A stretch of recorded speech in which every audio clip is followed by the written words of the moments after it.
Okay, check, check. We are live, and hopefully you can hear me okay. Got a new little bit of a setup here, so hopefully the sound's good. Someone pops in here, let me know. Hi, how are you guys doing? Week 12, pretty awesome. Yeah, 12th week going.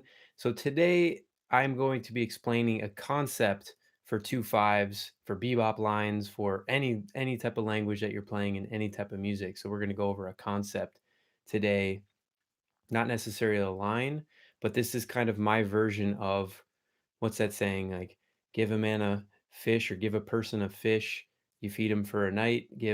Teach a person to fish. Wow, that's hard to say. Teach a person to fish, and you feed him for a lifetime. So this is kind of my uh, my bebop language version of that fish analogy.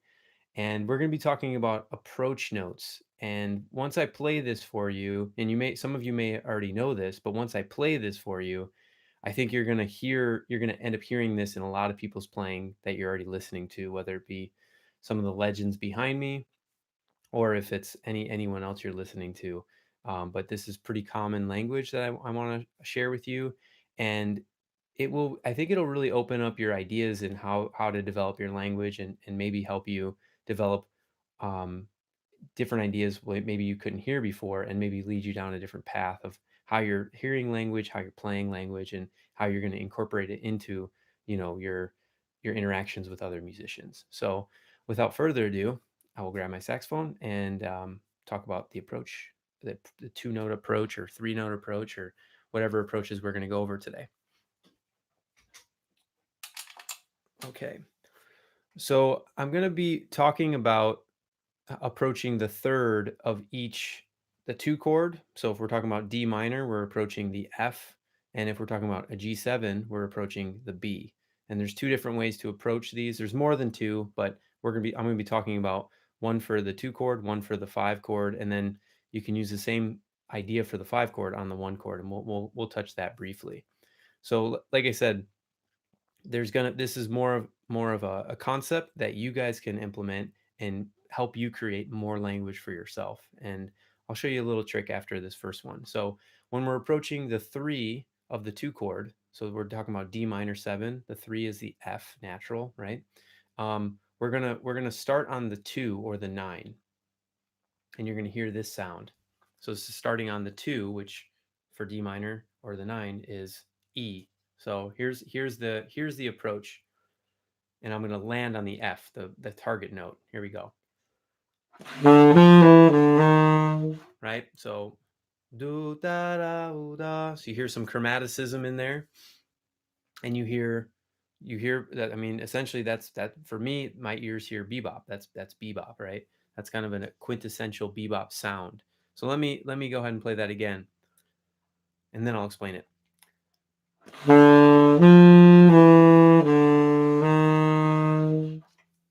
Okay, so what am I doing there? I already told you what note I'm starting on. I'm starting on the 2 or the 9, and I'm going up above the 3, right? I'm going above the 3, so I'm shooting above it. You can hear do da. I'm going up a minor third there. That's E to G.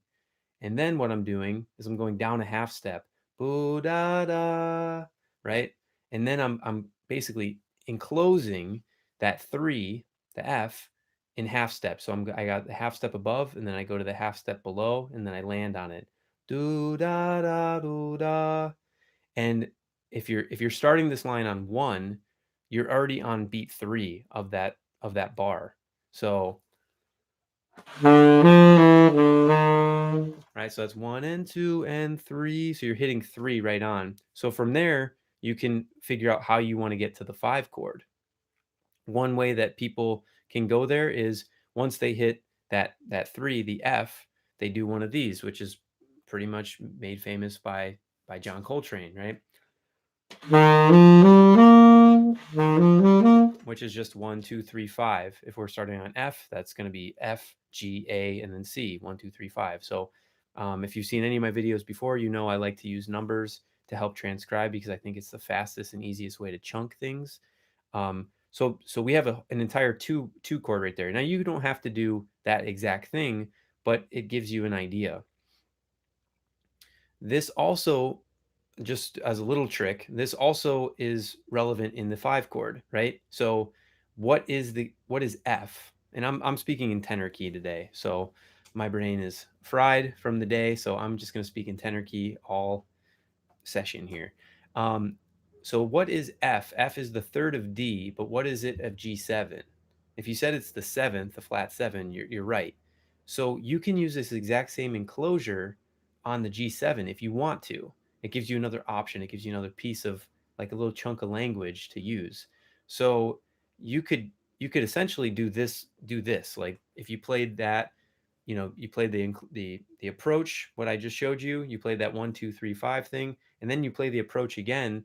Then you're going to land on F on beat 3 of the 5 chord bar. So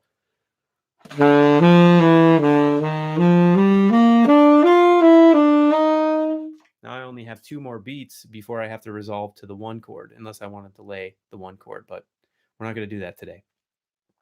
But that's just an added bonus, like, approach. If you wanted to use that same approach for the 2, it's totally fair game for the 5. So the next thing I want to go over is the approach to the 3 of the 5 chord. We're going to tie all this together in a second and show you how you can use this to manipulate your playing and create an abundance of ideas, just off of these 2 little concepts, or the same concept, but just off of, the same concept, but just showing you 2 different examples. So now we're going to hit the 3 of the 5 7. So if we're talking about G7, the 3 of that is B. And you do this a little bit differently. You're still going to start on the 2 or the 9. So that would be A if we're talking about the key of G dominant. So that's A, right? And you're still going to go above the third, which, if we start on A, we're going 1 diatonic note above, which is C. But then you're going to go back down to the A and approach it chromatically. So it sounds like this.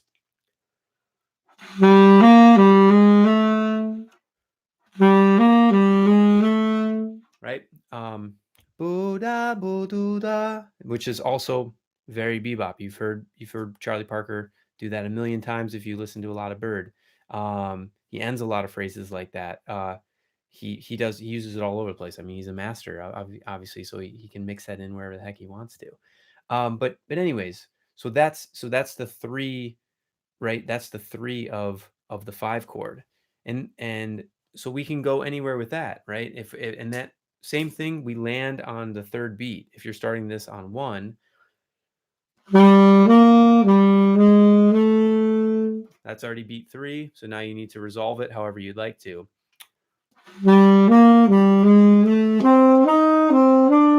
Right? I just diatonically landed on the 3rd. I just used all diatonic notes there.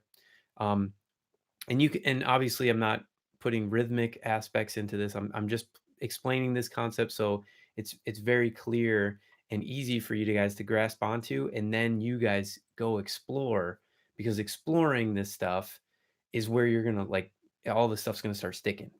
It's gonna start sticking in your brain. It's gonna start really making sense how this language is pieced together, and you don't need chops. You don't need to be, like, flying all over the horn. Like, if you have some of these concepts, creativity will take you so long, and you use really, really, really good rhythmic skills and rhythmic and time feel.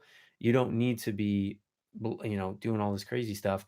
You can make a lot of this bebop sound amazing with very few concepts and having really, really good time feel and rhythm. Um, anyways, so we have these ideas. So how do we piece them together? You don't need to use them together in 1 2 5. You can just look at it and play it however you'd like. But let me just show you, with the first one that I just played, how you can kind of make ideas from this. So here's the bar of 2 that I played. Right, I'm gonna play bo da bo do ba do ba, right? Now I'm on the 5 5, the 5 7 bar.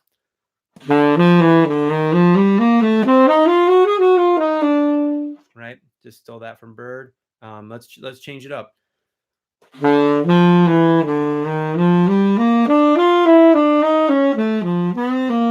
Right. So I've used that same enclosure I started with at the beginning of the 5/7 bar, and then just made an ending up.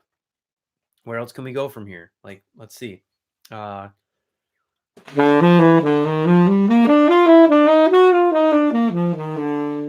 right. Um, what I did there was I started the same way and then I changed the ending. So I'm adding little pieces in that I know. Maybe I don't play that enclosure in the two, and I think about how do I want to approach the three of the five chord, right? Uh,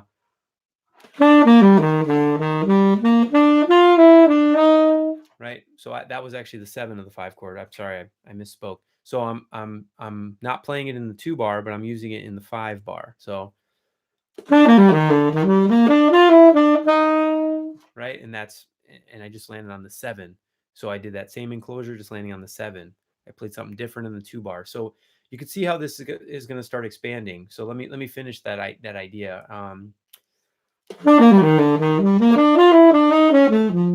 Right, I use that already. Uh,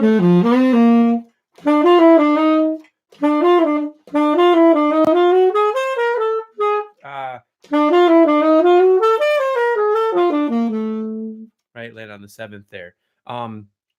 So it's really, take your time with it and think about like how these sounds are hitting your ears, and also how are they resolving, right? Making sure you're hearing that resolution to one, or you're hearing the 2/5 into the one. That's really important. So let me show you what I mean by that real quick. Before I jump into one other thing before I let you go. So we have that the 2/5, and keep it simple. Keep things simple. Keep it, if you don't hear it yet, if you're not hearing these enclosures, keep it simple. In simplicity, there's clarity. And I'm 12 minutes into this, so most of you won't have ever even heard me say that, and maybe I need to reuse it. But I think that's a really powerful saying. In simplicity, there's clarity. So I'm going to use just the enclosures, just the approaches to the thirds of each bar. So I'm going to do the two, I'm going to do the five, and then I'm going to do the one, just so you can hear it. Like, simplicity, clarity, right? Get it clear in your ears. So here we go.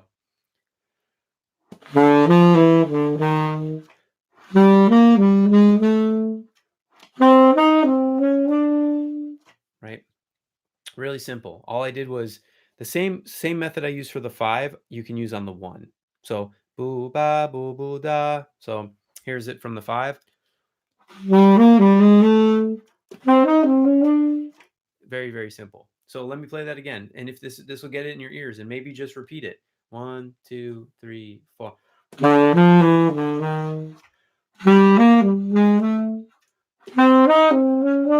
2, 3, 4.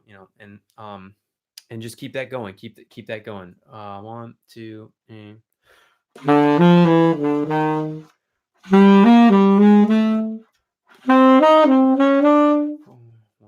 2, 3, 4. Right. And if you want to play along, rewind it, play along with that. So then you start hearing it. Then you maybe start adding in the resolution. So let's just keep the 2 and the 5 bar the same, and then add in the resolution to the one.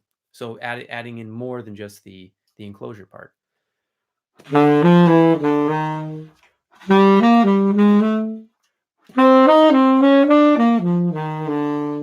Right, that's a nice one. I love that. I hear Seamus do it. I've heard Dex do it. Like, you hear a ton of people doing that stuff. That's just what my ears are hearing right now. It's nice to end on a one or a five, because that gives it a little finality. Um, you can end it however you like, just as long as you're hearing it. So then maybe you add a little something into the first bar. Um,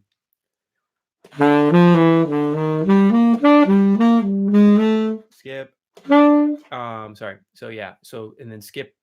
So you're skipping the fourth beat of the five chord, and then you're going back to the one. So here we go. I'm gonna do the two. I'm gonna just play the enclosure on the five. I'm gonna and lay out, and then I'm gonna finish it with the one.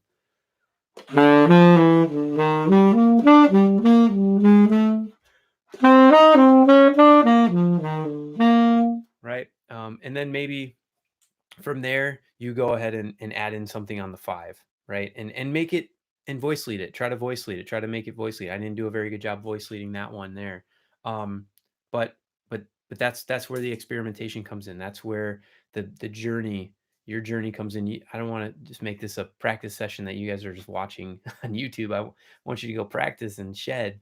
So remember, the way listen, try not to like necessarily think about the notes. Listen to how I want to send you away with two things. I just kind of thinking this through. I want to send you away with two things. These two things are really important. Listen to how these sounds hit your ears. Boo ba da doo da, boo ba boo boo da. Right? Just those little chunks, those 5 notes can be so powerful as long as you're applying them in different ways. And I mean, think about like that first one, think about the note F. You can that note F is not only the third of D minor, it's also the seventh of G7. It's also the ninth of E flat, right? It's also what next? It's also the fifth of B flat. So, um, you know, think about how many notes you just learned an enclosure for, or an approach to, whatever you want to call it. But get that sound into your ears. I think getting that sound in your ears is super, super important because you're gonna start hearing it in all of the masters, all the guys you hear play, all the people you hear play on YouTube, on Instagram, wherever you're listening to music these days, Spotify, Apple Music, all that stuff. It's all gonna be there. So the next thing is simplicity equals clarity. So keep it simple to make things really clear. Like I said, I took you through bar by bar of each enclosure so you could really hear it. And keep it simple. And you don't have to do much more than that. Maybe you play an enclosure and then you play like a triad. And then you go to the next enclosure and you play a triad just so you can get it in your ears and get it feeling good. Um, you know, I'm guilty of this, as many of you may be. Um, you know, rushing into something, trying to play stuff I can't play or trying to play stuff I can't hear for that matter. I mean, most of the times we can play things because this is I mean, frankly, it's an easier instrument because we're pushing down buttons and we can push our fingers super fast, right? But being accurate, right? Being able to play what you hear, that's the ultimate goal. That's where it's at right there. It's not about how fast you can play something. If you don't know what you're doing or you're not hearing it clearly, are you applying it properly or are you actually making music, right? Um, this doesn't include some of the absolutely fantastic people out there just ripping on saxophone, right? Ryan Devlin, he's hearing that stuff and he's an amazing, talented guy. He's freaking unbelievable, right? I'm not including like people like that in there. And I'm not trying to disparage anybody. I'm just trying to say play accurately, play clearly, play intentionally, play with intention versus just guessing because I think you'll get more satisfaction out of playing with intention and knowing what you're doing versus just guessing and being able to play a bunch of notes because you've memorized it. Anyways, hope I'm not on a soapbox. I hope you don't feel like I'm preaching at you. I'm just I just wanted you guys to get something from this lesson today, and I hope you enjoyed it. And I hope you guys explore this concept because I think it's really really cool concept. I really always go back to stuff like this in order to help me create new language and see where it takes me. So have fun. Um, I will catch you next week. I got a fun video coming out tomorrow, and I hope you guys all like it. Until next time, always positive, always progressing. Later.